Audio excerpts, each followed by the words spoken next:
ইংরেজি একদম কঠিন নয়, শুধু সঠিক পদ্ধতি জানতে হয়। Hello everyone, welcome to my channel. I am Arjun and you are watching English with Arjun Roy. Let's begin.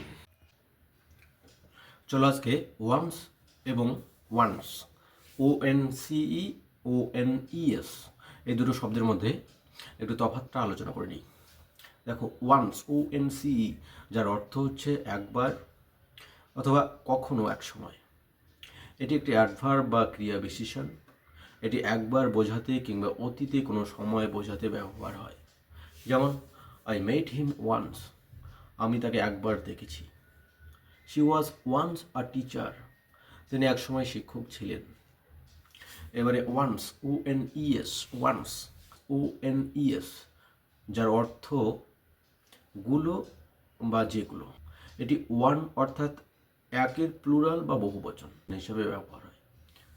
এটি আগের নাউন আবার না বলার জন্য কিংবা প্লুরাল কাউন্টেবল নাউনের বদলে ব্যবহার হয়। যেমন, I like the red pens not the blue ones. আরেকটা, the mangoes are sweet but those ones are sour. জানা সে পেহলে আজ একটা মোটিভেশনাল শায়রি হয়ে যাক। ओके। हार मानो तो रास्ते थम जाते हैं, कोशिश करो तो पहाड़ भी झुक जाते हैं। हार मानो तो रास्ते थम जाते हैं, कोशिश करो तो पहाड़ भी झुक जाते हैं। जो स्वप्न को दिल में बसाए रखते हैं, वही एक दिन इतिहास बनाते हैं। Thank you.